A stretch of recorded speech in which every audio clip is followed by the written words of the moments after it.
Assalamualaikum warahmatullahi wabarakatuh.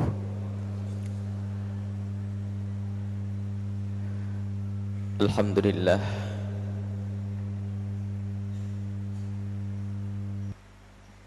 alladzi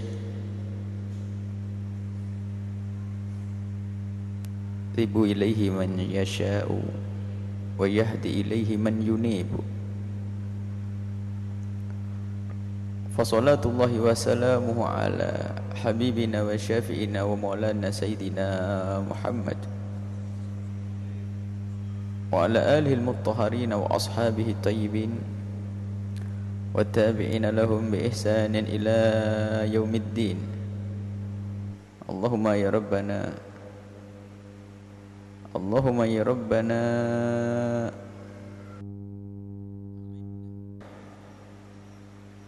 a'inna ala mudawamati dzikrika wa inna ala mudawamati syukrika wa inna ya Rabbana ala husni ibadatika. Allahumma ya Rabbana urzuqna ma'rifataka waj'alna ya Rabbana minal ladzina an'amta 'alaihim bil wusuli ilaika.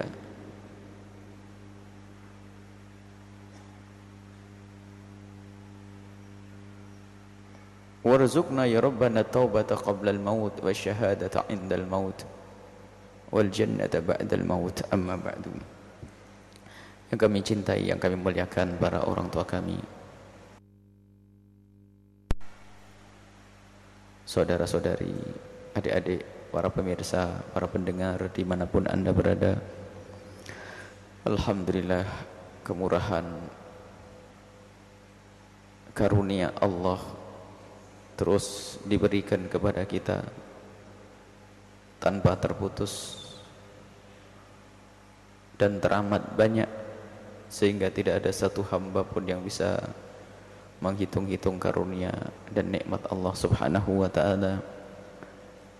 Termasuk diantaranya adalah Allah memilih kita untuk bisa berkumpul di sini, di antara hamba-hamba yang lalai, di antara hamba-hamba yang lupa.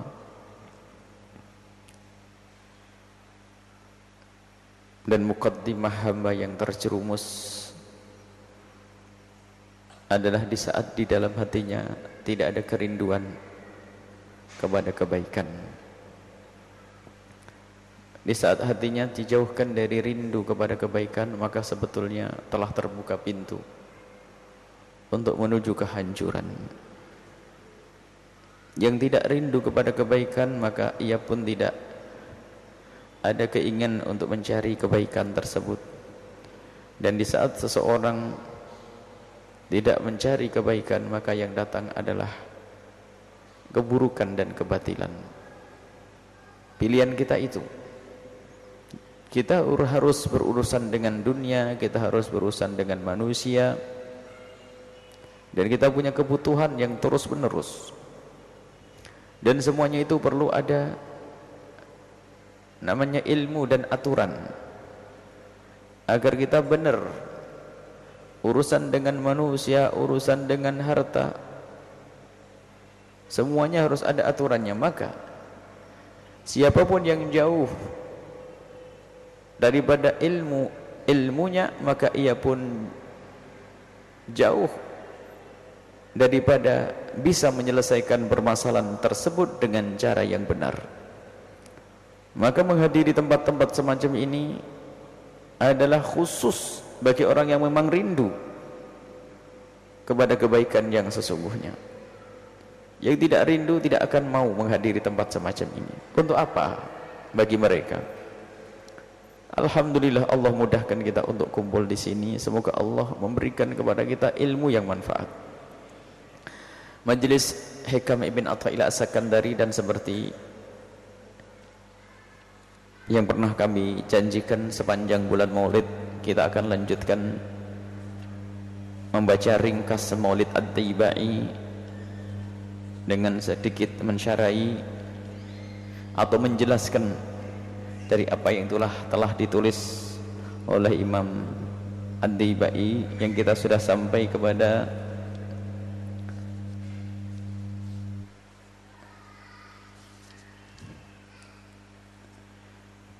Allahumma salli wa sallim wa barik alaihi wa ala alihi wa ashabihi. Kita sudah sampai kepada qala al-musannif rahimahullah ta'ala nafa'anna Allahu bihi wa bi ulumi wa bi ulumikum fid daran ila anqal.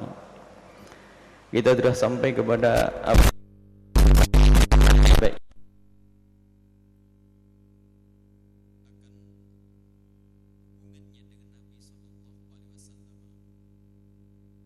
ungkapan kegembiraan semesta. Imam Ad-Dibai mengungkapkan yang dialami semesta bersama hadirnya Nabi sallallahu alaihi wasallam. Semuanya bergembira. Jagat lautan. Semuanya bergembira dengan hadirnya Nabi sallallahu alaihi wasallam. Dan memang hadirnya Nabi adalah yang dinanti-nanti. Bahkan Nabi sendiri waktu ditanya oleh sahabat Nabi, "Ya Rasulullah, ceritakan tentang dirimu sendiri." Nabi sallallahu alaihi wasallam menjawab, "Ana da'watu Abi Ibrahim." Aku adalah doanya ayahku Nabi Ibrahim. Maksudnya Nabi Ibrahim silsilahnya adalah ayah. Dianggap sebagai Abul Anbiya, bapaknya para nabi. Wa bisyaratu Isa. Dan aku juga kabar gembira yang pernah disampaikan Sayyidina Isa yang diabadikan dalam Al-Qur'an. Wa ruya ummil lati ra'at. Dan aku juga mimpi ibundaku yang pernah dilihat. Di saat Nabi belum terlahir, masih ada di kandungan, sang ibunda tercinta Sayyidah Aminah bermimpi tentang Nabi sallallahu alaihi wasallam. Dan banyak riwayat tentang mimpi itu seperti apa. Yang jelas disebutkan bahwasanya Nabi Muhammad adalah doa yang pernah dipanjatkan Nabi Ibrahim di saat membangun Ka'bah untuk diberi keturunan yang baik. Dan keturunan itu adalah terkhususkan. Memang keturunan Nabi Ibrahim adalah nabi, tapi puncaknya adalah Nabi Muhammad sallallahu alaihi wasallam. Dan kabar gembira yang disampaikan oleh Sayyidina Isa alaihissalam. Sayyidina Isa bergembira sebelum datangnya Nabi sallallahu alaihi wasallam. Dan semesta pun bergembira bersama datangnya Nabi. Jadi sebelum Nabi datang sudah selalu dijadikan kabar gembira. Sebelum Nabi lahir menjadi kabar gembira bagi para nabi-nabi terdahulu, bahkan umat para nabi terdahulu pun kabar gembira yang mereka dapat di dalam kitab suci mereka adalah akan hadirnya Nabi akhir zaman, Nabi Muhammad sallallahu alaihi wasallam.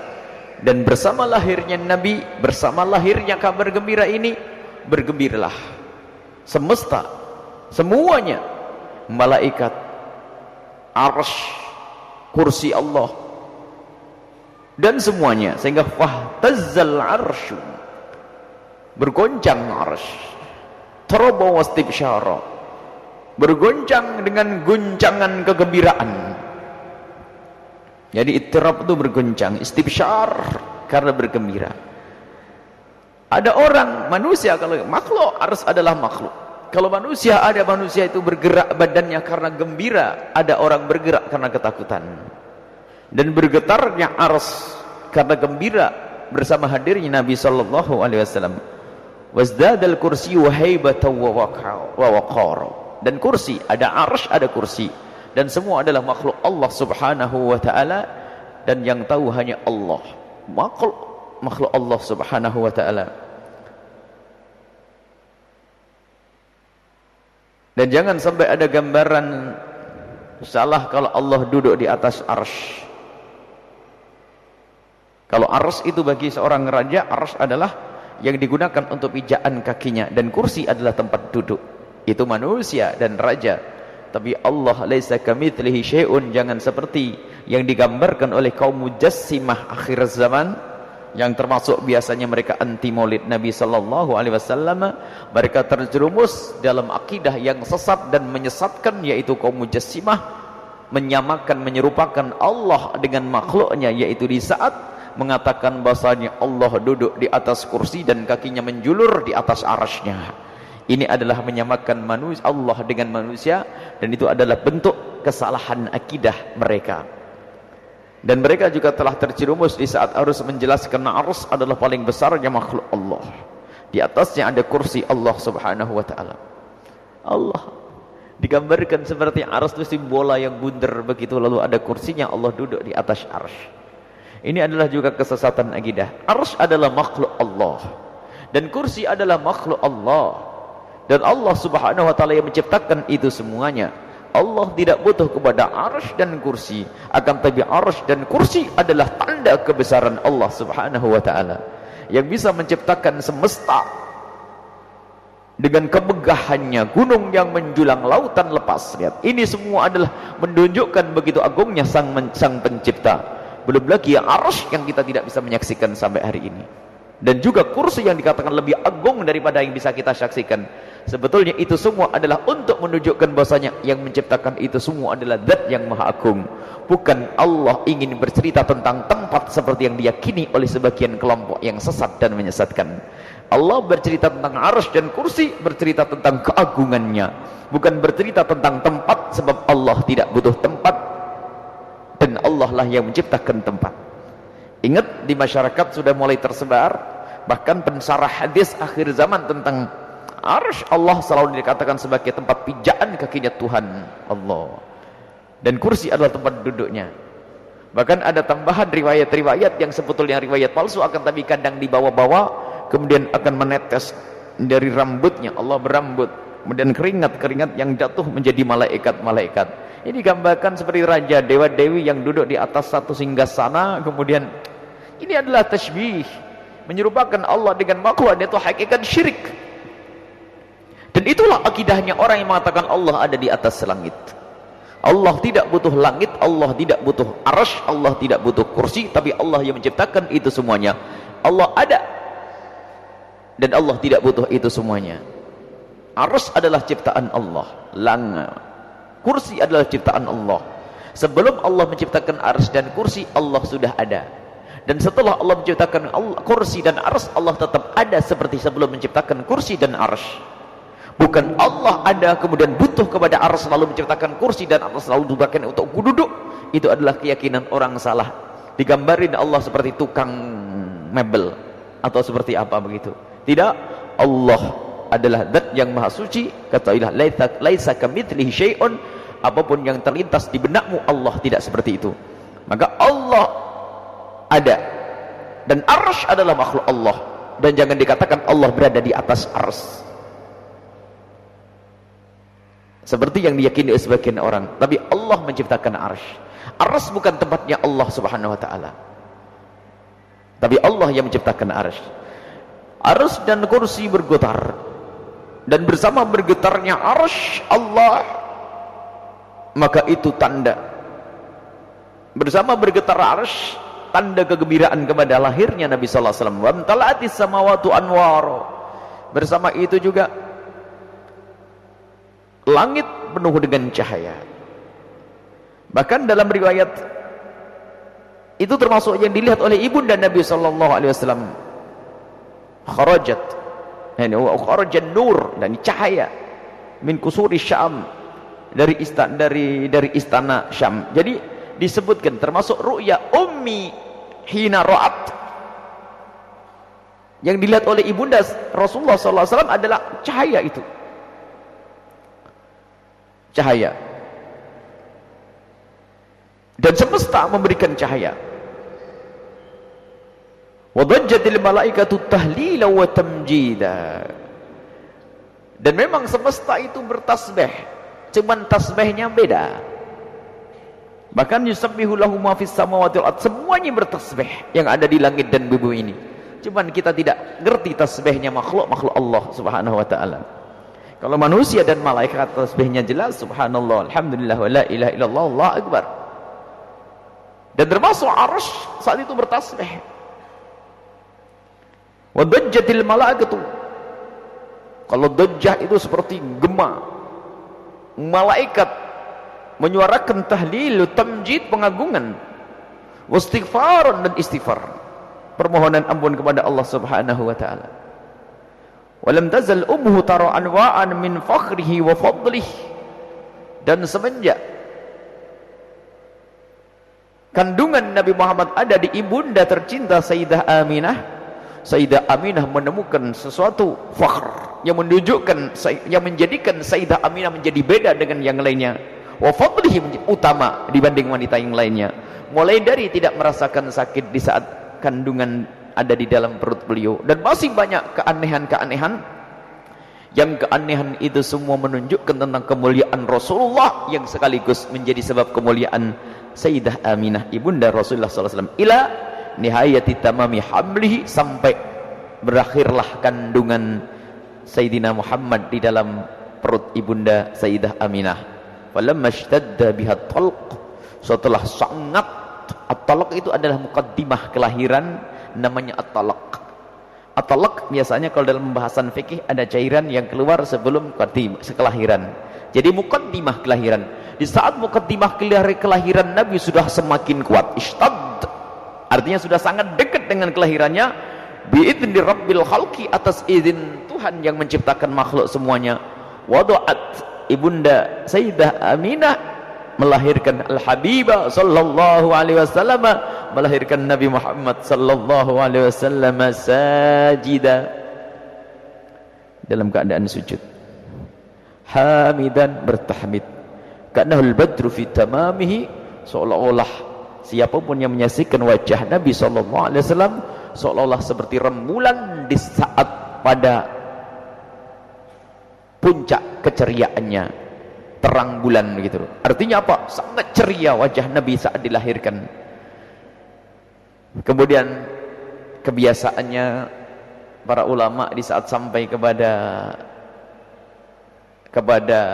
penyebutan kelahiran Nabi sallallahu alaihi wasallam, karena mereka bukan sekedar membaca, karena mereka merasakan seolah-olah betul Nabi terlahirkan, jadi seolah-olah merasakan kehadiran Nabi sallallahu alaihi wasallam. Maka setelah itu para ulama menganggap sebagai sesuatu yang baik jika mereka berdiri. Jadi hukum berdiri bukan sesuatu yang wajib, bukan sesuatu yang sunnah, akan tapi itu kebiasaan. Di saat orang itu punya perasaan ungkapan kegembiraan maka berdiri. Akan tapi karena berdirinya untuk memuliakan Nabi sallallahu alaihi wasallam, maka itu menjadi sebuah kebaikan, menjadi ada nilainya kebaikan. Pada hakikatnya berdiri adalah adat, kebiasaan. Jadi orang berdiri, jika ada orang datang kita berdiri, itu kebiasaan. Akan tapi jika kita berdiri untuk orang tua kita karena kita ingin berbakti dan menempatkan beliau pada tempatnya, maka menjadi ibadah. Aslinya berdiri adalah adah, kebiasaan. Orang bisa berdiri dan berduduk, baring dan guling-guling, itu adalah kebiasaan manusia. Akan tapi di saat ini ada makna, karena merasa ia ingin ikut bergembira atas lahirnya Nabi sallallahu alaihi wasallam, maka di saat seperti itu akan menjadi sebagai sesuatu yang dianggap baik oleh para ulama. Adapun riwayat yang pernah kita dengar bahwasanya berdiri adalah haram, itu orang salah faham. Nabi memang pernah menyebutkan, man ahabba ayyatamathal ar-rijalu bil qiyaman falyatabawwa maq'adahu minan nar. Hadis diriwayatkan oleh Imam Ahmad dan Imam Abu Dawud. Man ahabba ayyatamathal ar-rijalu qiyaman falyatabawa maq'adahu minan nar. Barang siapa yang senang ada orang berdiri untuk menghormatinya, maka hendaknya dia mempersiapkan dirinya di neraka jahanam. Ini beda dengan kisah kita berdiri memuliakan orang. Yang enggak boleh adalah dia sengaja menyuruh orang untuk berdiri agar muliakan aku, berdiri semua, saya mau datang. Ini jelas baik, kesombongan. Ini jelas bukan baik, tapi kesombongan ini. Akan tapi jika kita berdiri untuk memuliakan orang, untuk berbakti kepada orang karena dia lebih tua dari kita, ulama kita, guru kita. Dan Nabi pun pernah memerintahkan sahabat Nabi untuk berdiri, qumu li sayyidikum, berdirilah untuk tuanmu. Sa'ad bin Ubadah, berdirilah kalian semua, itu tuanmu, itu pembesarmu, atasanmu datang, qumu li sayyidikum. Dan Sayyidina Rasulullah pun di saat Sayyidah Fatimah Zahra, di saat kedatangan Nabi pun berdiri, faqabbala jabhatahu, faqabbalat jabhatahu, kemudian Sayyidat Fatimah Zahra mencium keningnya Rasulullah sallallahu alaihi wasallam, fa ajlasathu fi majlisiha, kemudian Sayyidina Rasulullah didudukkan di tempat kemuliaan Sayyidah Fatimah Zahra. Begitu juga Rasulullah sallallahu alaihi wasallam di saat Sayyidat Fatimah Zahra datang, berdiri, kemudian diciumlah kening Sayyidat Fatimah Zahra dan didudukkanlah Sayyidat Fatimah Zahra di tempat kemuliaan Rasulullah SAW. Jadi berdiri bukan sesuatu yang wajar, dan tujuan untuk berbakti adalah sebuah kebaikan. Yang enggak benar adalah kita minta orang untuk berdiri. Saya mau datang berdiri semuanya, baik secara langsung atau tidak langsung. Secara tidak langsung ya ngomongnya seminggu yang lalu, nanti kalau saya datang disuruh berdiri semua ya, ngomongnya sudah lama-lama. Sama itu, jadi seneng kalau menikmati kalau ada orang berdiri. Akan tapi jika ada orang berdiri, dan itu tugas kita, kita ada orang tua lalu kita berdiri menyambutnya, ibunda kita, ayahanda kita, sampai ada orang salah paham berlebihan. Orang tua datang, dia datang duduk, bapaknya datang tidak ada, berdiri gak apa-apa. Dan ini kasusnya beda dengan yang kita sebut. Kalau ini kita sebut, Nabi tidak meminta ini semuanya. Akan tapi kita, ini sebuah perasaan kekaguman, rasa senang atas lahirnya Nabi SAW, maka kita berdiri. Kemudian ada yang selama ini sering kita dengar, apakah di saat berdiri Nabi Muhammad datang, Nabi Muhammad itu disebut oleh Imam Malik, rohnya orang yang meninggal dunia itu ghairu mutlaqah, ghairu muqayyadah, mutlaqah, tidak terikat dengan materi. Artinya rohnya orang yang meninggal dunia adalah bisa menyaksikan apa saja dan di mana saja, dan melihat semuanya yang terjadi di semesta ini, termasuk rohnya Sayyidil Mursalin Habibuna Sayyidina Muhammad sallallahu alaihi wasallam. Akan tapi lihat, untuk mengatakan Nabi masuk majlis kita ini sebetulnya itu su'ul adab dengan Nabi sallallahu alaihi wasallam. Memangnya majlismu memang sudah kamu jamin majlis benar.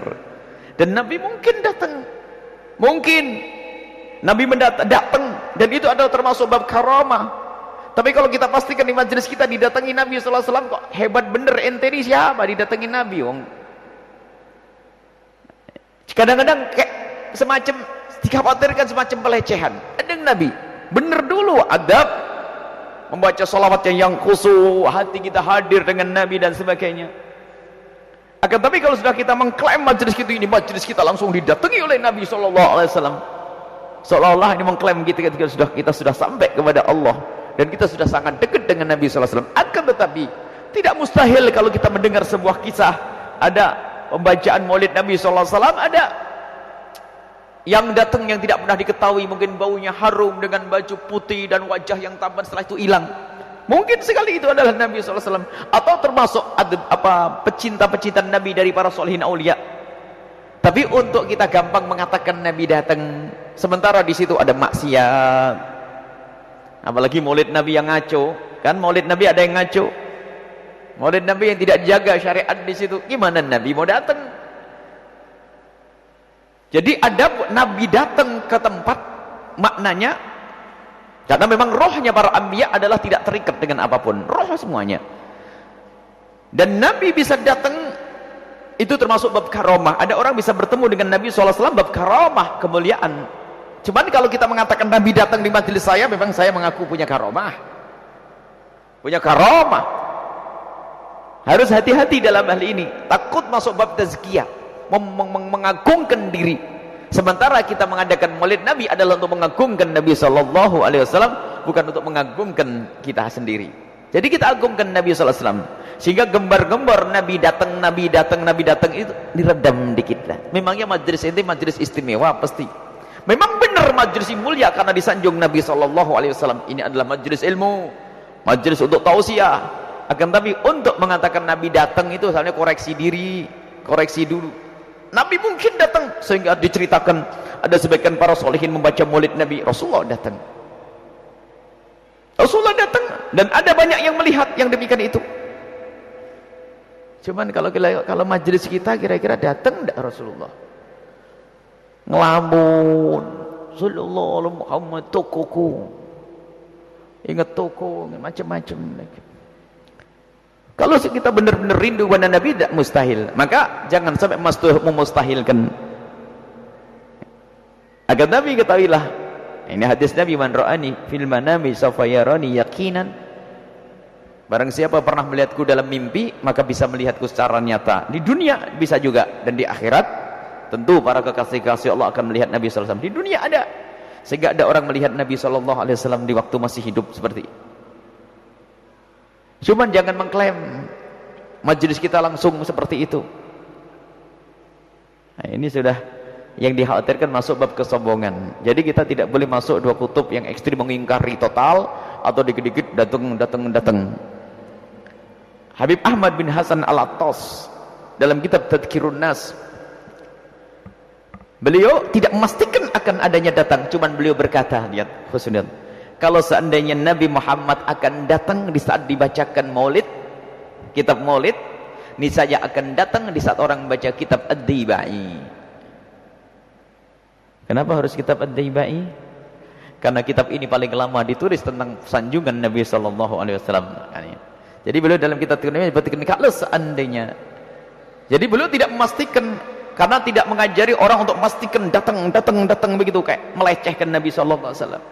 Tata dulu. Dan ini kan juga pertanyaan yang pernah dihadirkan oleh seorang para solihin. Seorang guru mulia pernah bertanya. Pertanyaan itu sendiri kalau orang insaf tuh bingung jawabnya. Pertanyaan apa?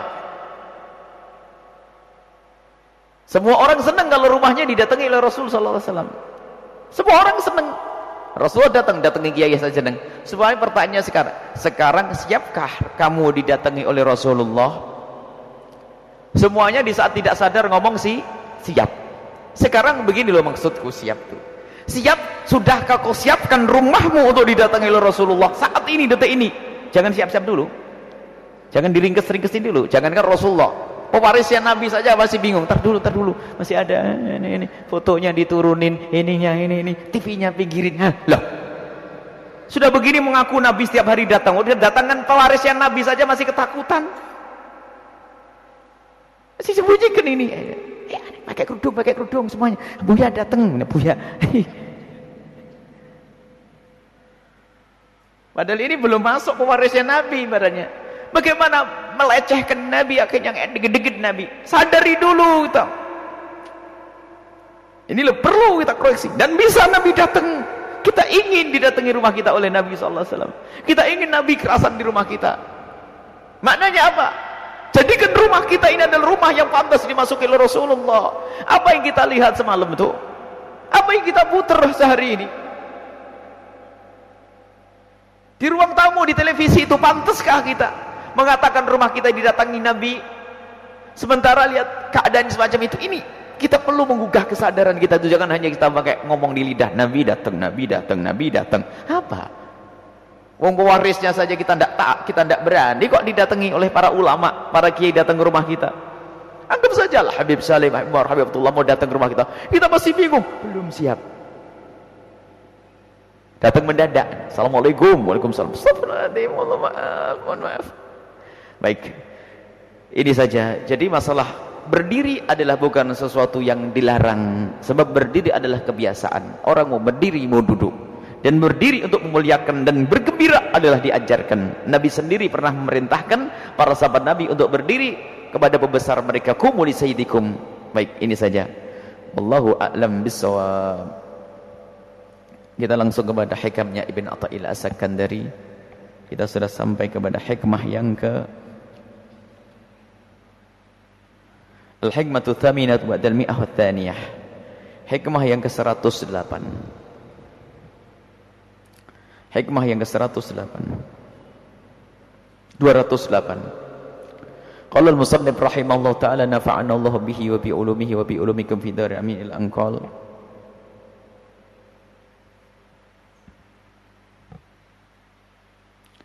usuluka ilallahi wusuluka ilal ilmi bihi. Wa illa fajalla rabbuna an yattasila bihi syai'un aw ayyattasila huwa bi syai'in. Kita sering mendengar kalimat sampai kepada Allah. Kita menuju kepada Allah. Kita saat ini meniti jalan menuju kepada Allah. Sehingga nanti kalau sudah menuju kita sampai kepada Allah. Apa yang dimaksud dengan sampai kepada Allah? Usuluka ilallah, sampaimu kepada Allah adalah usuluka ilal ilmi bihi, sampaimu kepada kenal Allah. Jadi yang dimaksud sampai kepada Allah adalah kenal Allah. Al-ilmu bihi, ilmu kenal Allah subhanahu wa ta'ala. Wa illa kalau tidak begitu maknanya, jalla, maha agung Rabbuna Allah subhanahu wa ta'ala. Untuk dikatakan ayattasila bihi syai', enggak pantas kalau dikatakan telah sambung nempel dengan Allah. Sudah kita katakan tadi Allah adalah ada, dan jangan dikatakan Allah nempel di arasy apalagi nempel di kita. Sebab biasanya kalau yang nyampe ini nyampe. Tapi nyampe kepada Allah bukan seperti itu. Dan juga mustahil ayattasila huwa bi syai', Allah menyambung dengan sesuatu mustahil. Jadi bukan maknanya sambung kepada Allah bertempelan begitu. Laisa kamitslihi syai', Allah tidak seperti kita. Kalau kita nyampe ke mobil ya kita nempel atau duduk di atas mobil atau nyentuhnya. Tapi Allah tidak seperti itu, tapi ilmu kenal Allah subhanahu wa ta'ala. Maka di sini ada artinya kalau sampai kepada Allah, kenal Allah, maka nanti yang menjadikan kita tidak sampai adalah tidak kenal Allah. Dan tidak yang menjadikan kita tidak kenal Allah itu namanya hijab. Ada hijab penghalang antara kita dengan Allah. Dan hijab ini bentuknya kelalaian. Menjadikan lalai kepada Allah, termasuk kemaksiatan kita kepada Allah. Sehingga kita perlu mempelajari ilmu. Tapi kita harus tahu yang dimaksud kenal Allah, al-ilmu bihi. Makanya para kekasih Allah itu gelarnya al-arifina billah. Al-arif, ahli makrifah, orang yang kenal Allah. Yaitulah, makrifah itu kenal Allah. Bukan sekedar kenal Allah dengan akalnya dalam dialog falsafah ilmu kalam, bukan. Akan tapi kenal Allah yang sesungguhnya dengan hatinya. Tentunya setelah dicerna. Bukan Allah bisa dicerna dengan akal. Setelah berpikir, setelah menggunakan akalnya, berpikir sehingga tidak masuk bab taklid dalam urusan keimanan. Tidak ada taklid dalam keimanan. Mempunyai hujah tentang adanya Allah, biarpun seperti hujahnya orang Arabi yang dikatakan bagaimana kau yakin akan adanya Tuhan Allah. Seorang pegunungan itu menjawab, kalau ada kotoran unta tentu ada untanya. Enggak mungkin ada kotoran unta tanpa unta. Kalau ada bekas kaki melangkah tentu tadi ada orang yang lewat di atasnya. Itu adalah satu hujah sederhana, cerdas. Dan jika ada semesta, bintang gemintang, rembulan, matahari dan seterusnya, tentu itu semua ada yang menciptakannya. Ini hujah, berhujah. Jadi adanya Tuhan, dia meyakini dengan akalnya akan adanya Tuhan Allah subhanahu wa ta'ala, kemudian dirasakan oleh hatinya. Ini hati yang kenal Allah. Nah ini loh yang dimaksud dengan arif. Makanya kalau hati ini tidak kenal Allah, maka sering disebut dengan istilah Al-Quran hati yang keras. Tsumma qasat qulubukum min ba'di dzalika fahiya kal hijarati aw ashaddu qaswah. Jadi hati yang keras, tidak kenal Allah. Ini tahu benar kenal Allah dengan akalnya, harus adanya Tuhan. Mustahil tidak ada Tuhan. Dialog falsafah, pandai dengan dialog falsafah untuk mengatakan Allah ada, Tuhan itu harus ada. Akan tapi ternyata apa? Hatinya belum bisa terima karena telah diliputi oleh hijab tadi. Makanya qasat qulubuhum min ba'di dzalika, qulubukum min ba'di dzalika fahiya kal hijarati au ashaddu qaswah. Seperti batu, bahkan lebih keras sekali lagi. Sebab ada bebatuan yang masih takut kepada Allah. Wa inna minal hijarati la yatahaqqaqu min khasyatillah. Ada minal hijarah, ada bebatuan yang takut kepada Allah, yang memancarkan air dan seterusnya. Jadi kerasnya hati. Maka di saat orang itu keras hatinya keras, itulah mahjub. Padahal akalnya faham, sehingga tidak cukup orang memahami dengan akalnya. Sehingga ada orang sampai kepada Allah, ada martabat. Orang sampai kepada Allah ini tandanya adalah ilmu yang diperoleh oleh akalnya di bangku sekolah, di madrasah, di majelis taklim. Nah ini adalah ilmu tersebut menjadikan dia takut kepada Allah. Tentunya proses sedikit demi sedikit. Yang tidak menjadikan seorang hamba itu takut kepada Allah Subhanahu wa taala, maka itu adalah bukan ilmu.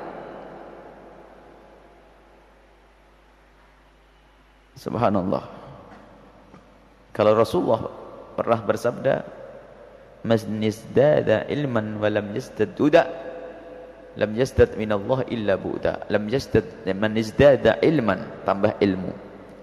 Tapi hidayah, keinsyafan di dalam hatinya tidak tambah, ternyata orang tersebut tambah jauh dari Allah Subhanahu wa taala. Orientalis belajar ilmu agama, bahkan ada yang pergi ke Mekah waktu itu bertahun-tahun, sampai ada yang bisa menghafal Al-Quran. Bahkan di barat sana menulis buku akidah, tentang buku dialog tentang akidah. Dan mereka menulis buku akidah, pemikiran Islam. Dan ada yang menghafal Al-Quran, tapi di otak saja, karena hatinya tertutup. Bahkan mereka mengerti itu kebenaran, tapi tidak bisa menerima. Dan tidak usah jauh-jauh, pada zaman Nabi, bersama Nabi, Abu Jahal pun mengerti kebenaran yang dibawa oleh Rasulullah, tapi tidak bisa patuh hatinya, karena ada hijab di dalam hatinya. Imam Ghazali rahimahullah ta'ala pernah berkata, ziyadatul ilmi fir rajulis su', Allah, semoga Allah menjauhkan kita dari sifat jelek. Tambahnya ilmu bagi seorang yang tidak baik,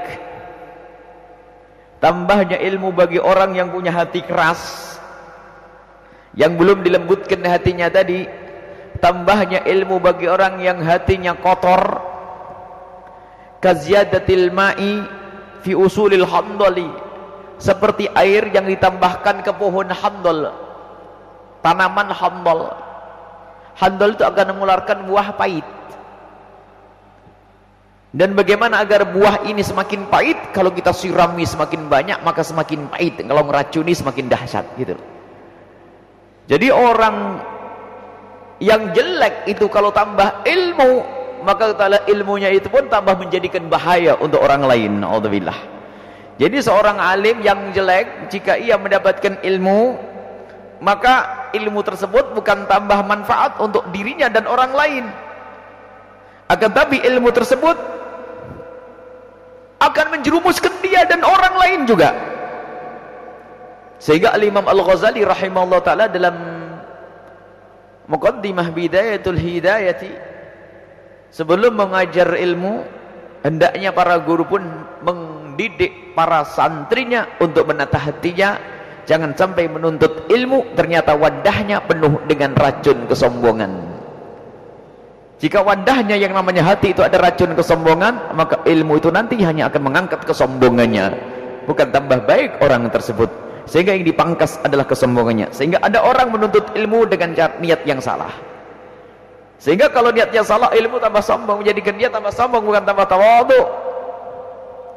Al-ilmu ilmani, hadis Nabi SAW, al-ilmu ilmani, ilmu ada dua. Wa ilmun fil qalb, yang satu ada ilmu di dalam hati, yang menjadikan orang khusyuk, takut kepada Allah Subhanahu wa ta'ala. Tambah takut melakukan kemaksiatan. Fadlika ilmun nafi', itulah ilmu yang manfaat. Ilmu yang manfaat bukan hafalan kita. Awas, yang rajin menghafal, yang rajin membahas ilmu, yang rajin membuat kajian, akan tapi sadari hatimu semakin dekat kepada Allah atau tidak. Kalau tidak semakin dekat kepada Allah, ketahuilah itu ilmu yang tidak manfaat. Jadi ilmu yang pertama adalah ilmu di dalam hati yang menjadikan seorang semakin khusyuk kepada Allah Subhanahu wa taala. Itulah ilmu yang manfaat. Yang kedua, ilmu 'ala lisan. Yang kedua adalah ilmu di lidah dan otak, pandai dialog, diskusi, membuat buku berjilid-jilid. Akan tapi tidak ada di hati, tidak menjadikan seorang itu semakin takut kepada Allah. Fadzalika hujjatullah 'ala ibni Adam. Itu akan menjadi hujjah Allah untuk menyiksa hamba tersebut. Na'udzubillah. Punya ilmu tapi ternyata tidak sampai di hatinya. Ilmunya hanya ilmu dialog, ilmu pamer kesombongan. Dan semuanya bisa terjerumus di dalam kehinaan ini, termasuk yang berbicara. Maka dari itu mohon didoakan. Semoga Allah menjaga kita semuanya dari ilmu yang tidak manfaat. Semoga Allah memberikan kepada kita ilmu di hati, yang saat kita membaca semakin dekat kita kepada Allah SWT, semakin takut kita melakukan kemungkaran. Dan betul difirmankan oleh Allah, innama yakhsyallaha min ibadihil ulama. Yang ilmu yang sesungguhnya yang menjadikan orang takut kepada Allah, sehingga orang yang takut kepada Allah yang sesungguhnya, mereka itulah para ulama. Artinya para ulama adalah orang yang takut kepada Allah. Kalau orang tidak takut kepada Allah, maka bukan ulama, tidak kenal Allah Subhanahu wa ta'ala. Nah, jadi derajat yang pertama ini yang dikatakan orang sampai kepada Allah adalah ilmu yang didapat itu selalu menggugah hatinya untuk menjadi dia itu semakin takut kepada Allah. Perlahan tentu, demi perlahan. Ini martabat awal-awal. Setelah ngaji selalu berpikir, barangkali pertanyaan masih sederhana. Sederhananya masalah urusan ekonomi ini halal haram enggak?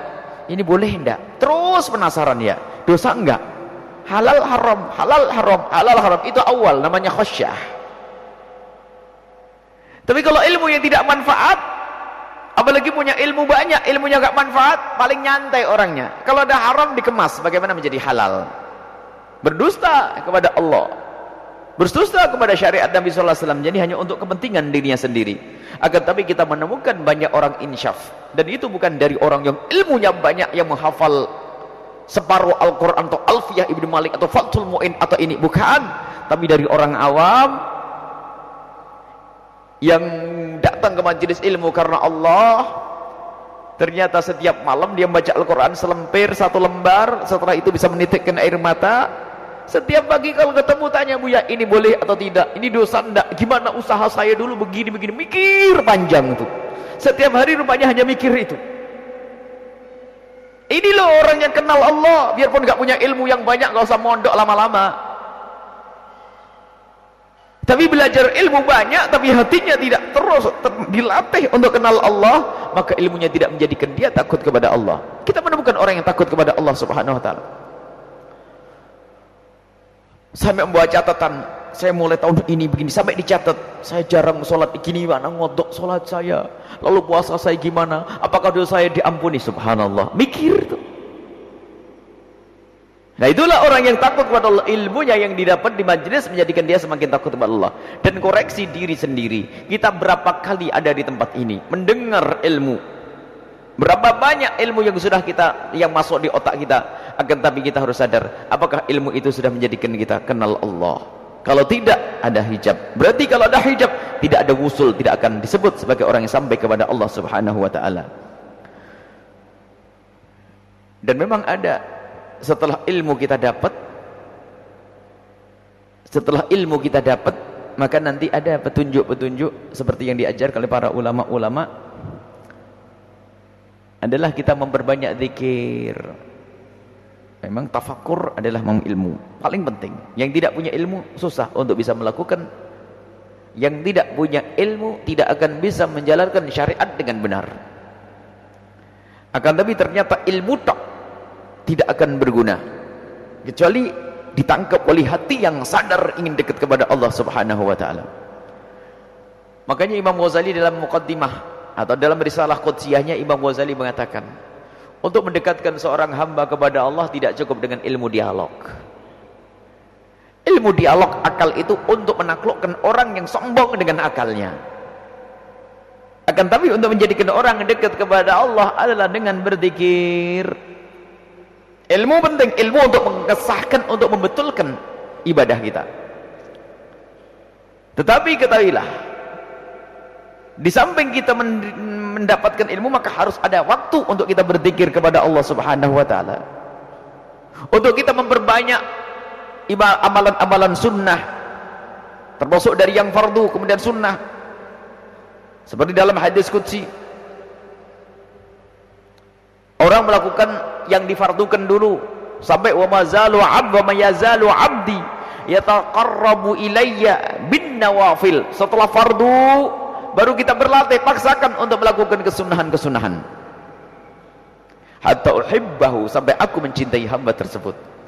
Jadi proses supaya ini supaya kita tidak dalam dunia khayal untuk dekat kepada Allah. Tuh gimana sih? Saya paham, bersihkan hati gimana caranya? Saya pengen kalau dengar ilmu tuh langsung khusuk saya itu. Itu kan teori tadi. Makanya prakteknya dikatakan oleh Imam Ghazali rahimahullah taala, banyak berzikir. Dimanapun kau berada, biasakan untuk mengucapkan kalimat baik, sambil berjalan sholawatan, sambil berjalan zikir, memperbanyak zikir. Ilmu ya, untuk mengesahkan, untuk menjadikan ibadahmu benar ya. Tapi kalau tidak engkau barengi dengan kenal Allah, dengan berzikir, dengan memaksakan diri untuk melakukan kesunahan-kesunahan, maka ilmumu pun akan ilmu di otak saja. Sehingga dalam hadis qudsi, seorang hamba melakukan yang fardu, kemudian melakukan yang sunnah, sampai aku mencintainya. Fa idza ahbabtuhu, kalau aku sudah mencintai hamba tersebut, apa? Kuntu sam'u alladhi yasma'u bihi, aku akan menjadi pendengarannya, aku akan menjadi penglihatannya, aku akan menjadi tangannya. Maksudnya bukan Allah jadi tangan penglihatan, enggak. Itu kan mujassimah lagi. Akan kami lihat mata kita dijaga oleh Allah, sehingga matanya orang yang takut kepada Allah. Nah, ini masuk bab yang kita bahas, sampai kepada Allah. Karena matanya nyambung dengan hati yang kenal Allah, telinganya nyambung kepada hati yang kenal Allah. Yang bagaimana kenal Allah? Yang tadi banyak melakukan kesunahan-kesunahan, sehingga mata, telinga, tangannya dijaga oleh Allah, tidak melakukan sesuatu kecuali yang diridhai oleh Allah Subhanahu wa taala. Kemudian makomnya orang sampai kepada Allah nanti meningkat. Pertama kali adalah itu tadi, dengan ilmunya tumbuh rasa takut kepada Allah Subhanahu wa taala. Sehingga di saat berurusan dengan dunia, ya berurusan dengan dunia, tapi ada rasa takut kepada Allah Subhanahu wa taala. Susah untuk melakukan kemungkaran, susah untuk melanggar, susah untuk melakukan keharaman. Maka bagaimana orang yang merasa takut, katanya ngaku takut kepada Allah, ilmunya banyak tapi melakukan keharaman sana sini, maka menunjukkan dia tidak kenal Allah Subhanahu wa taala. Kemudian martabat selanjutnya lebih tinggi lagi adalah makom fana, misalnya sudah tidak peduli dengan urusan dunia. Itu makom tinggi dan tidak bisa buat-buat, ini makom tinggi, sehingga dunianya untuk perjuangan. Seperti Sayyidina Abu Bakar, semua hartanya diberikan untuk Allah Subhanahu wa taala. Belum mampu kita masih mikir bagaimana anak kita, saudara kita, ibu kita, bagaimana kehidupan kita di esok hari. Memang itu makom tinggi sekali, sehingga sudah dunia, jadi tidak mikir dunia. Makom tinggi, dan ada makom semacam itu, dan itu makom tidak bisa dibuat-buat. Titilah tangga itu sebagaimana mestinya. Belajar menuntut ilmu, banyak berzikir sampai nanti makom usul kenal Allah Subhanahu wa taala, sehingga rasa takut itu saja dahulu, rasa takut kepada Allah. Dengan memaksakan diri untuk banyak berzikir, melakukan kesunahan-kesunahan. Lah kalau ada orang berusaha ingin dekat kepada Allah Subhanahu wa taala dengan ilmunya, tapi menjadikan dirinya adalah orang yang malas untuk meniti, untuk melakukan sesuatu yang mungkin dilakukan, maka bohong cita-citanya tadi. Jadi sekarang harus, yang ingin kenal Allah, usul kepada Allah, yang kita sudah mendapatkan ilmu hampir setiap seminggu sekali, atau bahkan seminggu 2 kali, seminggu 3 kali, kita harus membiasakan dalam kehidupan kita untuk selalu berzikir kepada Allah. Samping ilmu yang kita dapat, biasakan di warung, di toko, di perjalanan zikir, dikir. Secara otomatis itu nanti akan membangun di dalam hati kita rasa takut, secara otomatis. Karena itu pendidikan dari Allah Subhanahu wa taala. Ala bi dzikrihi tatma'innul qulub. Dengan berzikir kepada Allah, hati akan tenteram. Innamal mu'minuna alladzina idza dzukirallahu wajilat qulubuhum wa idza tuliyat 'alaihim ayatu zadatuhum imana.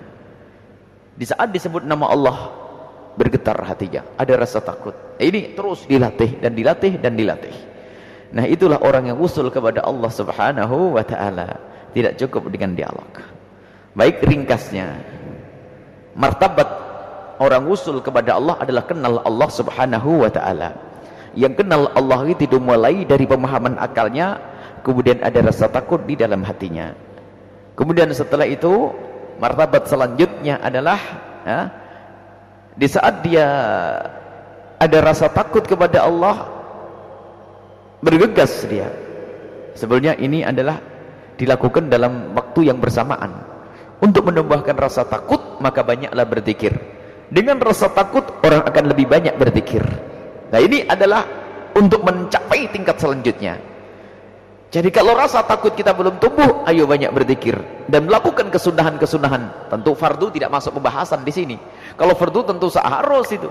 Kalau ada orang meninggalkan yang fardu, dikatakan dia dekat kepada Allah, mah bohong-bohongnya. Bohong pasti itu. Tapi fardu sudah, wajib-wajib sudah, tinggal kesunahan ini kita meningkatkan. Baru setelah itu, baru kita akan ketemu martabat yang selanjutnya. Ini masalah dzuk, perasaan tiba-tiba orang menemukan sesuatu yang luar biasa di pangkat tersebut, dan itu hanya bisa diceritakan oleh orang yang pengalaman sama dengan orang yang punya pengalaman serupa, para kekasih-kekasih Allah. Sehingga para kekasih Allah itu unik kedekatannya kepada Allah Subhanahu wa taala, sehingga dunia tidak menjadi, sehingga yang ada di dalam hatinya hanya rasa senang kepada Allah Subhanahu wa taala. Yang namanya kekayaan tidak akan memengaruhi kedekatannya kepada Allah, yang namanya melarat tidak akan memengaruhi kedekatannya kepada Allah. Kenapa?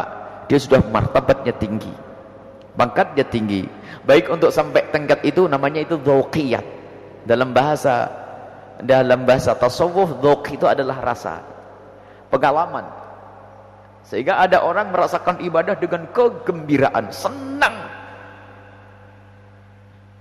Imamnya para kekasih Allah adalah Rasulullah.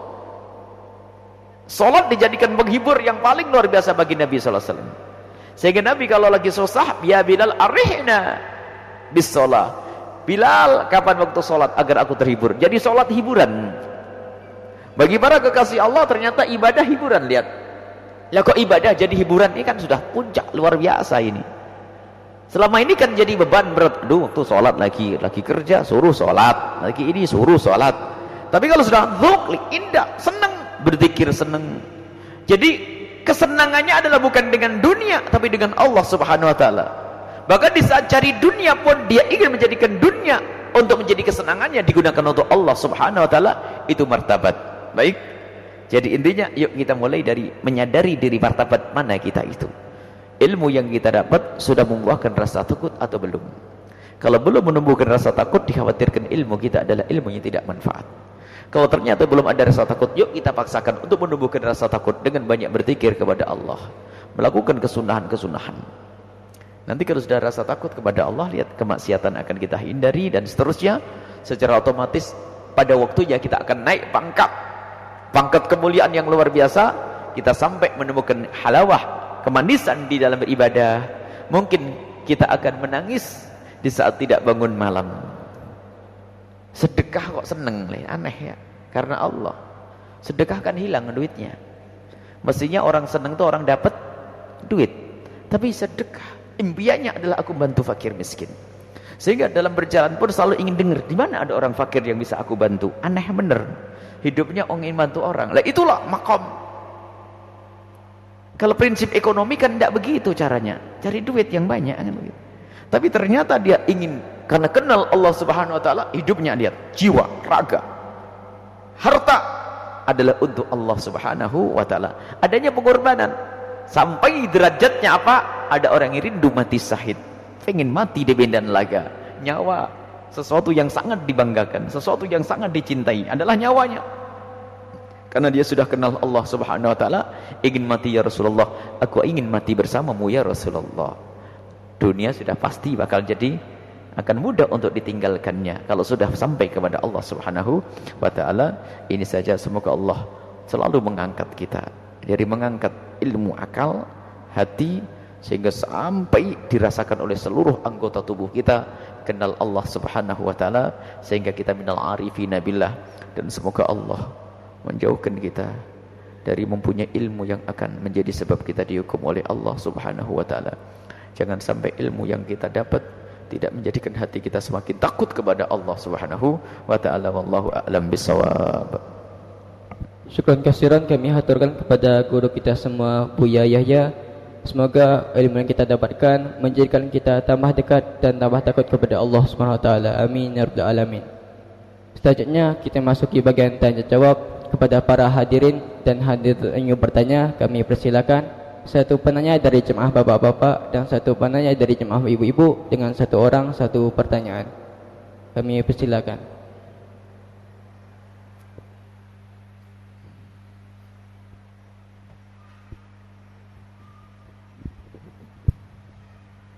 Assalamualaikum warahmatullahi wabarakatuh. Assalamualaikum warahmatullahi wabarakatuh. Terima kasih. Kami akan menanyakan apakah semua sholat sunnah itu bisa berjamaah termasuk qobliyah ba'diyah. Terima kasih. Wassalamualaikum warahmatullahi wabarakatuh.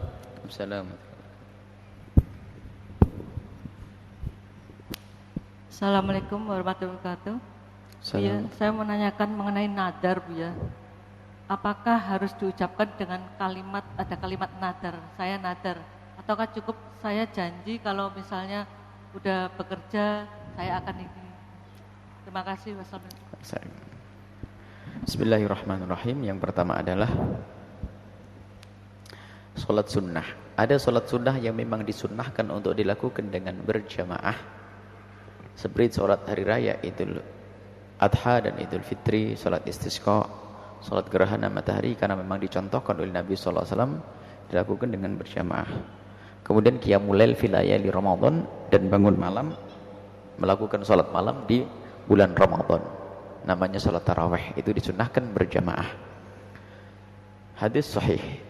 Adapun selain daripada itu, maka tidak disunnahkan untuk berjamaah seperti qobliyah ba'diyah, sholat duha, tidak disunnahkan untuk berjamaah. Akan tetapi para ulama mengatakan bahasanya jika sholat-sholat sunnah itu dilakukan berjamaah tetap sah. Tetap sah, tapi tidak disunnahkan berjamaah. Dan boleh untuk mendidik orang, anak-anak kita belum biasa duhaan, yuk duhaan, dilakukan dengan berjamaah. Tapi tidak boleh menjadi syiar nanti, sholat saja nunggu yang lain harus berjamaah, tidak begitu. Imam Muslim rahimahullah ta'ala waktu mensyarih hadis tentang Nabi Muhammad melakukan sholat kemudian diikuti oleh sahabat Nabi di malam Ramadan, Imam Muslim mengatakan bahwasanya ini menunjukkan bahwasanya sholat sunnah pada dasarnya boleh dilakukan dengan berjamaah berdasarkan riwayat ini. Akan tapi para ulama menjelaskan sholat sunnah tidak disunnahkan untuk berjamaah kecuali sholat-sholat sunnah yang sudah ditentukan dan dilaksanakan oleh Nabi SAW. Yang tidak, maka lakukanlah dengan sendiri-sendiri. Tapi jika kita melakukan sholat duha berjamaah adalah sah, tapi tidak disunnahkan. Tidak disunnahkan. Dan baru boleh dan baru menjadi baik jika tujuannya untuk mendidik orang pada malas. Termasuk sholat tasbih pada dasarnya Anda dilakukan dengan sendiri, karena termasuk jenis sholat seperti sholat sunat mutlak. Cuman kalau sholat tasbih sendiri-sendiri kayaknya dijamin tidak sholat ya. Kalau sholat tasbih itu gak dipakai imam itu kayak dijamin gak sholat semuanya itu kan.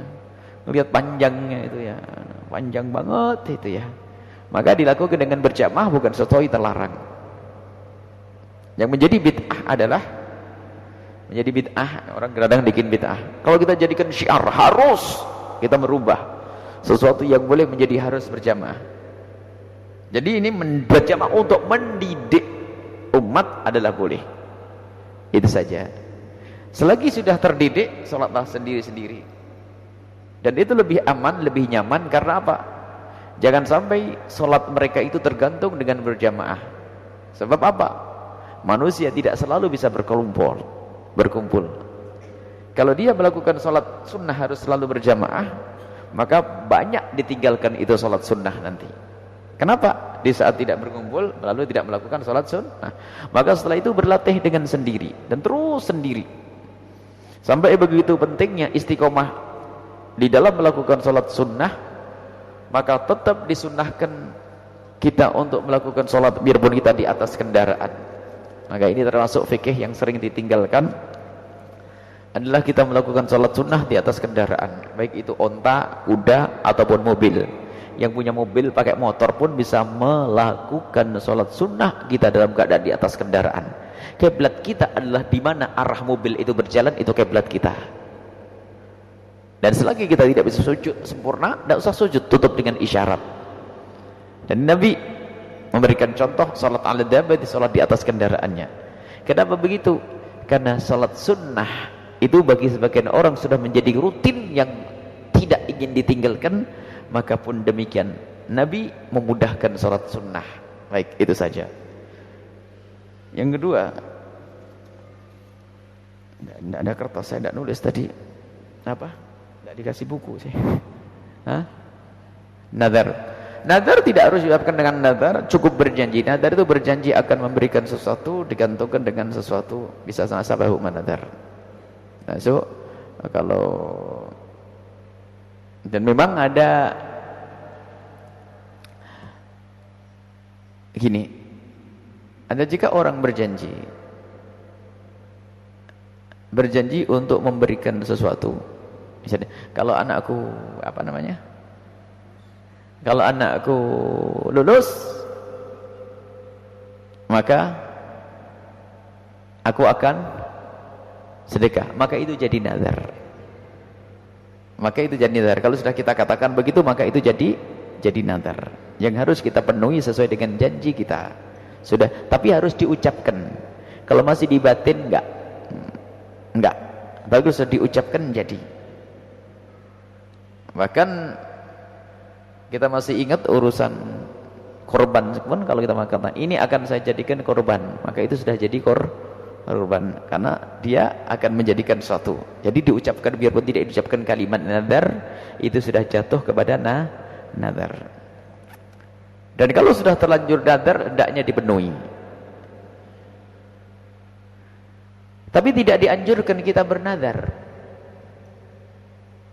Sebab nadar, sabda Nabi SAW, itu adalah jalannya orang pelit.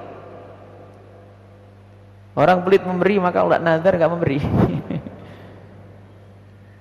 Sebagian ulama mengatakan nadar itu makruh. Maksudnya apa? Sedekah saja kalau nunggu anaknya lulus. Sedekah sekarang beres, nunggu anaknya lulus. Kalau anaknya nggak lulus, nggak jadi sedekah. Makanya nadar itu kerjaannya orang pelit, kata Nabi SAW. Tapi kalau sudah terlanjur nadar, penuhi. Dan kadang nadarnya adalah bukan dalam bentuk uang, bentuk pekerjaan saya akan puasa dan sebagainya. Sebagian ulama mengatakan makruh, sebagian mengatakan adalah untuk memotivasi kita untuk melakukan kebaikan atau untuk menghindar dari sesuatu yang tidak. Sayyidina Imam Ali pernah bernadar, yufuna bin nadri, disebutkan dalam Al-Quran, memenuhi nadar. Cuman kebaikan yang akan Anda lakukan jangan diikat dengan nadar, itu lebih bagus. Malah sebaiknya begini, semoga anakku lulus maka aku sedekah. Taruh di depan, jangan taruh belakang. Seandainya anak nggak lulus, alhamdulillah anakku nggak lulus tapi aku sudah sedekah, kan lumayan. Lah kalau sudah diikat, kalau anakku lulus maka aku akan sedekah, anaknya nggak lulus dia nggak sedekah, rugi dua. Makanya sampai an-nadar la yustakhraju illa minal bakhil, tidak akan dikeluarkan kecuali dari orang pelit. Tapi kalau sudah terlanjur nadar, penuhi. Dan menjadi amal baik saat itu, menjadi wajib. Ada pertanyaan lagi. Ada ganjalan di hati karena masih ada keharaman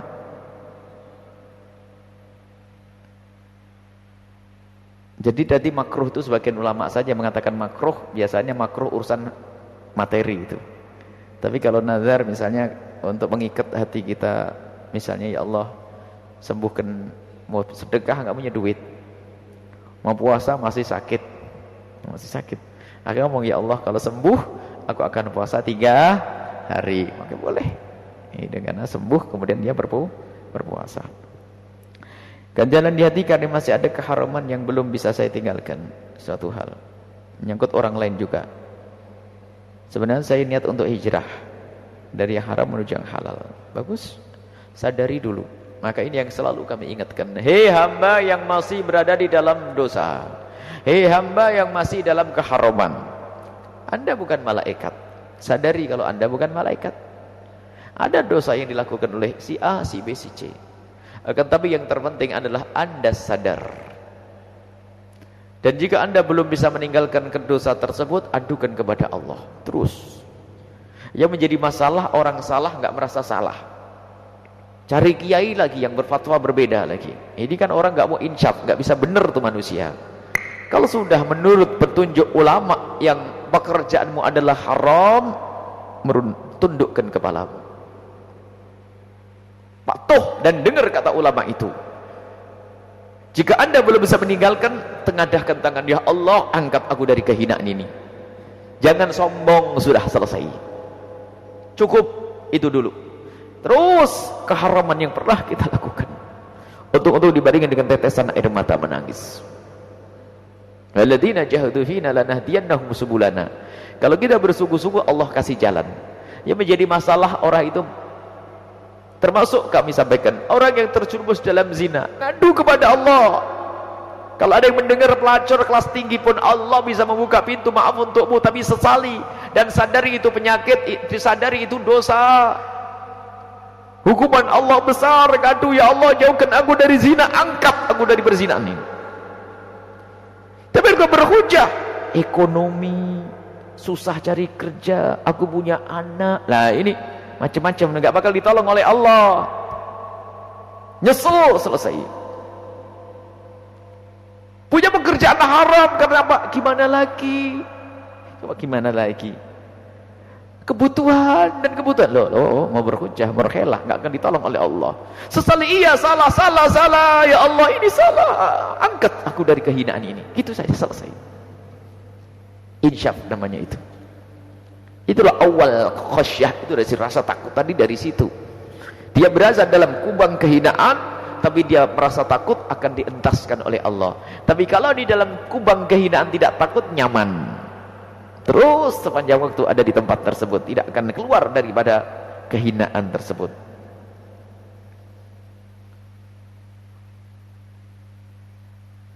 Saya pernah dengar ceramah bahwa perdagangan yang diharapkan hari Jumat pada saat adzan dikumandangkan. Yang saya tanyakan bagaimana jual beli waktu adzan Jumat dikumandangkan, hukumnya haram bagi orang yang wajib Jumat. Paham ya? Ibu-ibu tidak wajib Jumat, tetap jual beli jalan. Nah, ini memang kadang kalau tidak dijelaskan bisa salah paham. Rasa takutnya kepada Allah tidak dibarengi dengan ilmu, tersiksa sehingga ibu nggak mau jualan, haram. Nah ini benar, rasa takutnya pada Allah tapi tidak dibarengi dengan ilmu. Ibu boleh jualan, yang beli ibu-ibu juga, atau yang beli musafir, nggak wajib Jumat anak ya. Jadi yang tidak boleh adalah jual beli orang yang wajib Jumat. Sudah dikumandangkan adzan, hukumnya haram, dan jual belinya adalah sah tapi haram. Ini termasuk yang sering kami contohkan. Ada jual beli itu yang sah tapi haram, ada tidak sah haram, ada tidak sah tidak haram. Ada tidak sah tidak haram. Termasuk adzan, di saat dikumandangkan adzan Jumat, maka jual beli adalah sah. Hak milik berubah, ganti. Saya beli jadi milik saya, tapi saya dosa, haram hukumnya. Itu ya. Jadi itu bagi yang wajib Jumat. Kalau ibu-ibu nggak apa-apa Bu, terus transaksi jual beli dilanjutkan bagi ibu-ibu.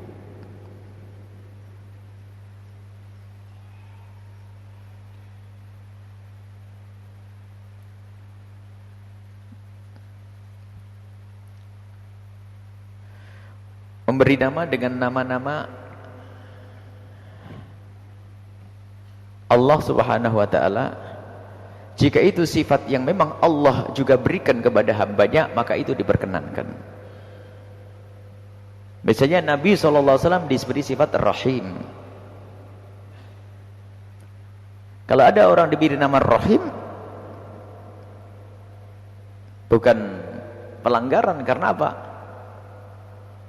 Ar-Rahimun, Allah sendiri pernah, hadis Nabi pernah, Ar-Rahimun yarhamur Rahman.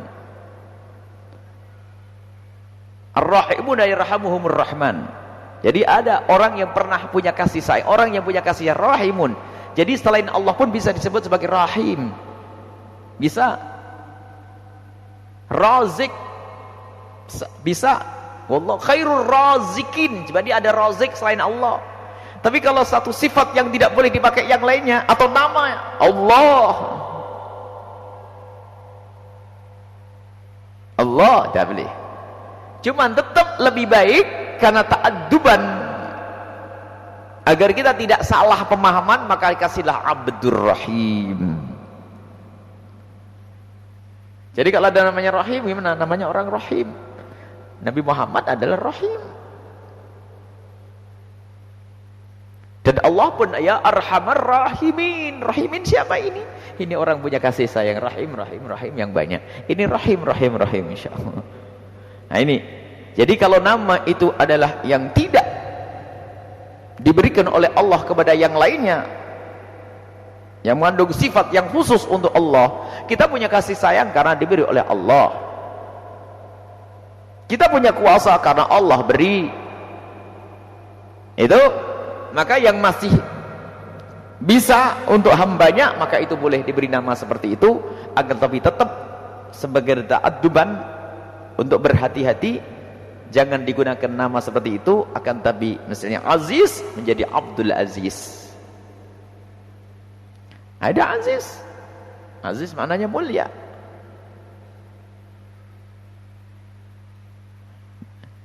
Bahkan Imra'atu Aziz di dalam Al-Quran Aziz, jadi Aziz. Akan tapi ingat, tetap sebaiknya diberi nama apa? Diberi Abdul Aziz, Abdul Rahman, Abdul Hadi. Tapi kalau Allah, nggak ada orang yang bisa memberi nama Allah. Biarpun untuk membangkang, nggak ada. Tidak ada orang memberi nama anaknya Allah, tuh nggak ada yang bisa. Di jagat raya ini termasuk sesuatu yang aneh. Ada yang pengen beri nama sambar beledek, bapak ibunya sambar semuanya. Nggak ada orang yang bisa memberi nama anaknya Allah. Sudahlah, biarpun ta'annutan, biarpun dalam irama membangkang, dia saya pengen punya anak, aku beri nama Allah, nggak bakal bisa. Nggak bakal bisa. Subhanallah, begitulah. Baik. Biarpun orang kafir syirik, dia ingin beri namanya Allah, tidak akan bisa. Baik.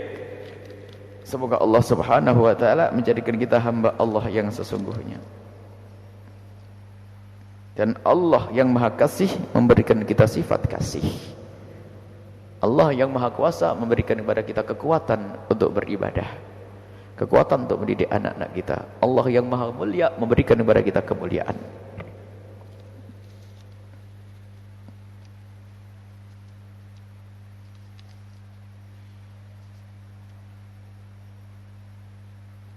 Ada yang sakit butuh obat, semoga Allah mudahkan biaya pengobatan. Dan doanya mungkin lebih praktis lagi. Tidak perlu biaya, tapi semoga Allah memberikan kesembuhannya. Doanya minta doa obat. Ini ada doa ini. Nenek sedang sakit, membutuhkan biaya pengobatan jumlah yang cukup banyak. Mudah-mudahan Allah mudahkan ya. Semoga Allah memberikan kesembuhan, nggak pakai duit banyak. Mumpung didoain oleh orang-orang soleh. Mau doain orang-orang baik, semoga Allah berikan kesembuhan semua yang sakit. Baik, mari kita tutup dengan doa. Jangan lupa majlis Al-Bahjah yang ada di pesantren. Dan jangan lupa juga pengajiannya Umi, orang lupa. Pengajiannya Umi di Islamic Center ini jangan lupa ya. Muqaddad Qiraatul khusus wanita Sabtu pertama dan ketiga. Repot ya. Sabtu pertama dan ketiga. Kemudian Ahad ini di Islamic Center sini, Ahad kedua dan keempat. di pesantren pengajian umi. Khusus remaja putri, Kemis keempat kemarin tuh, Kemis keempat. Rupanya banyak yang tidak tahu, bingung keempat tuh di mana. Bingung ya. Kayaknya harus ada khusus. Jadi dari tim dakwah, kalau Kemis depan itu Kemis keempat, tolong Selasa ini. Kalau sebelum Kemis keempat tidak usah diumumin, supaya tidak tambah kabur. Nah, timnya tolong yang cerdas nanti ya, yang jadi kalau Kemis keempat itu besok, hari ini Selasa, Kemis ini baru diumumkan besok pengajian umi. Tapi kalau setiap hari diumumkan Kemis keempat, nggak kebayang kapan sih Kemis keempat, tetap jadi bahan tanda tanya.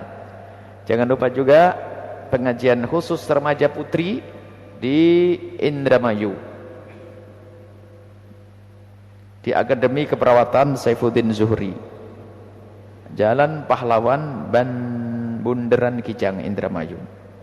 Juga mohon diinformasikan majelis kepada saudara san kerabat, pengajian-pengajian kita di radio. Sekarang ada aplikasi yang bisa di-download. Saudara-saudara kita dimanapun berada, mereka bisa langsung dengar streaming radio dan streaming TV. Pengajian ini bisa disaksikan dimanapun, termasuk saudara-saudara kita yang di Singapura, di Malaysia, menyaksikan langsung. Termasuk di luar kota bisa menyaksikan acara ini secara langsung di TV streaming. Setiap saat pengajian kita, bahkan 24 jam itu. Jika ada pengajian secara langsung, selebihnya adalah siaran ulang. Dan juga jangan lupa setiap Senin pagi di MNC TV, siaran langsung. Baik, mari kita tutup dengan doa. Sebelumnya minta doa Fatihah sekali. Tahun pelajaran baru segera mulai. Penerimaan siswa-siswa, siswi tahfidz khususnya, berapa bulan lagi menjelang Ramadan sudah harus menerima siswa baru. Sementara pemukiman sangat kurang. Mohon doa yang sangat sederhana. Doanya sederhana, enggak usah panjang-panjang. Mohon ini kami minta tolong sisihkan waktu di tengah malam, sholat 2 rakaat. Memohon kepada Allah, ya Allah kirimkan orang-orang tulus, orang-orang ikhlas, ahli surga yang bisa membantu pembangunan di pondok pesantren. Ini mohon sisihkan waktu sholat, waktu untuk 2 rakaat sholat hajat. Dan minta kepada Allah, ya Allah kirimkan ahli surga. Yang enggak ahli surga enggak usah. Orang ikhlas yang bisa membantu pembangunan di pondok pesantren. Butuhnya besar, pokoknya sak cukupnya, berapa miliar pokoknya cukupnya. Karena ini perlu betul-betul fasilitas. Anak-anak ini perlu, saat ini anak-anak tidur kayak ikan pindang begitu. Allah. Kami ceritakan kalau kita ngontrol malam-malam jam 2 kadang-kadang saya keluar. Ini di mukanya anak ada kaki. Muka ada kaki kan aneh. Muka ada kaki. Kaki temannya ada di muka. Karena begitu padatnya tempat tersebut ya. Semoga Allah mengirim ahli surga. Tolong, minta tolong, doakan. Dan doakan semoga Allah mengirim ahli surga, orang tulus yang bisa berjuang di situ. Dan semoga Allah menjadikan kita semua bersama mereka. Baik, bismillahirrahmanirrahim. Alhamdulillahirabbil alamin. Allahumma shalli ala sayyidina Muhammad wa ala ali sayyidina Muhammad. Irhamna wa la tu'adzibna wansurna wa la tahdhulna wa'afina wa la tumritna wa akrimna wa la tuhinna wa athirna wa la tustir alaina innaka ala kulli syai'in qadir. Allahumma ya Allah, jadikan hati kami hati yang senantiasa bergembira dengan kekasih-Mu Nabi Muhammad. Ya Allah, semakin cinta kepada kekasih-Mu Nabi Muhammad, mudah untuk mengikuti kekasih-Mu Nabi Muhammad. Dan jadikan hiburan kami adalah di saat kami ingat kekasih-Mu Nabi Muhammad. Ya Allah, bersama kekasih-Mu Nabi Muhammad. Dan kami mohon ya Allah, berikan kepada kami ilmu yang manfaat, ilmu yang menjadikan hati kami semakin takut kepadamu ya Allah. Bukan ilmu lesan, bukan ilmu lidah yang pernah disampaikan kekasih-Mu Nabi Muhammad. Termasuk makhluk yang paling ditakuti oleh kekasih-Mu Nabi Muhammad adalah ulama lesan. Ulama-ulama yang hanya dengan lesannya tapi hatinya jauh darimu ya Allah. Maka kami mohon ya Allah, berikan kepada kami ilmu yang menjadikan kami semakin takut kepadamu, semakin dekat kepadamu ya Allah. Ya Allah, ya Allah, Engkau Maha tahu tentang keadaan hati kami ya Allah. Maka bersihkan hati kami dari penyakit-penyakitnya. Ya Allah, jadikan kami hamba yang senantiasa takut melakukan dosa-dosa. Dan jadikan kami hamba yang senantiasa rindu melakukan ketaatan ya Allah. Dan kami mohon ya Allah, jika ada di antara yang hadir ini adalah hamba-Mu yang masih sering melakukan kemaksiatan, dosa-dosa, pekerjaannya haram, Engkau Maha tahu dan kami tidak tahu. Akan tapi ya Allah, kami adukan kepadamu, jika ada di antara yang mendengar suara ini, yang menyaksikan acara ini, atau yang hadir di sini, jika ada di antara mereka hamba-Mu yang masih sering dengan kemaksiatan atau rezekinya haram, kami mohon ya Allah, gantilah dengan yang halal. Berikan kesadaran kalau itu adalah haram, dan mudahkan mereka untuk menyesali itu semua, dan gantilah dengan yang halal penuh berkah ya Allah. Engkau Maha tahu tentang keadaan kami ya Allah. Ya Allah, ya Allah, ampuni kami dari dosa-dosa kami ya Allah, lebih khusus dari dosa yang itu ya Allah, yang kami tahu kalau itu haram, kalau itu dosa, akan tapi kami kadang masih sering melakukannya ya Allah. Jangan kau hukum kami dengan ini semua. Kami mohon bantu kami untuk meninggalkan segala dosa itu ya Allah, dan ampuni kami, ampuni orang tua kami, guru-guru kami, dan sahabat-sahabat kami, anak keturunan kami. Dan kami mohon ya Allah, mudahkan segala urusan kami. Yang sempit rezeki, lapangkan rezeki mereka dengan rezeki halal penuh berkah. Yang sakit sembuhkan, yang punya hutang mudahkan kami dalam bayar hutang-hutang kami. Dan kami mohon ya Allah, berikan kepada hati kami kasih sayang, agar kami bisa berkasih sayang dengan sesama kami, menjadi hamba yang saling mencintai-Mu ya Allah, mencintai karena-Mu ya Allah. Ya Allah, wujudkan keindahan dalam rumah tangga kami ya Allah.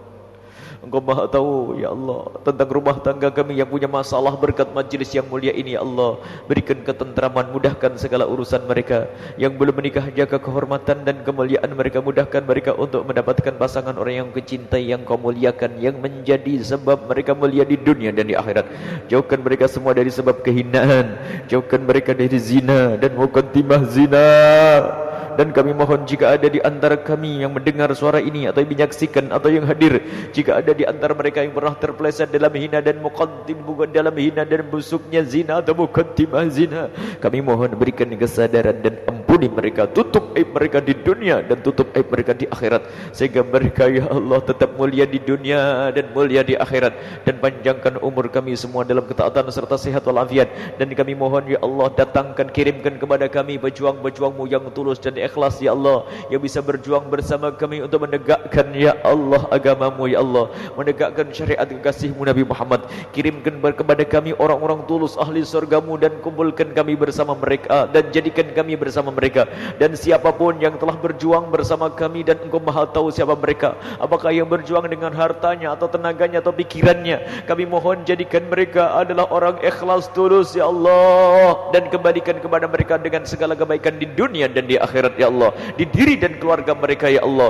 Dan kami mohon yang ada di kiri kanan tempat ini ya Allah, jika ada di antara mereka hamba-Mu yang jarang solat, yang masih melakukan keharaman ya Allah, sungguh kami mencintai mereka ya Allah. Hentikan dari kehinaan itu ya Allah, ampuni mereka ya Allah, berikan kesadaran dan muliakan di esok hari ya Allah. Jangan sampai ada hamba-Mu yang mendengar suara ini akan tapi masih terus dalam kehinaan. Wahai Zat yang Maha Kuasa, wahai Zat yang Maha Mulia, muliakan mereka ya Allah, berikan kasih sayang-Mu kepada mereka ya Allah.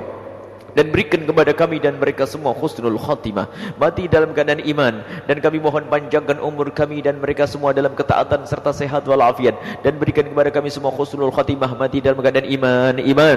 Dan kami mohon ya Allah, jadikanlah ucapan kami di akhir hayat kami kelak saat Kau hendak mencabut nyawa kami. Kami ingin saat itu hati dan lidah kami mampu mengucapkan kalimat agung dan mulia, la ilaha illallah Muhammadur Rasulullah, la ilaha illallah Muhammadur Rasulullah, la ilaha illallah Muhammadur Rasulullah sallallahu alaihi wasallam. Rabbana atina fid dunya hasanah wa fil akhirati hasanah wa qina adzabannar. Wa sallallahu ala sayyidina Muhammadin wa ala alihi washabbihi wasallam. Walhamdulillahi rabbil alamin. Al-Fatihah.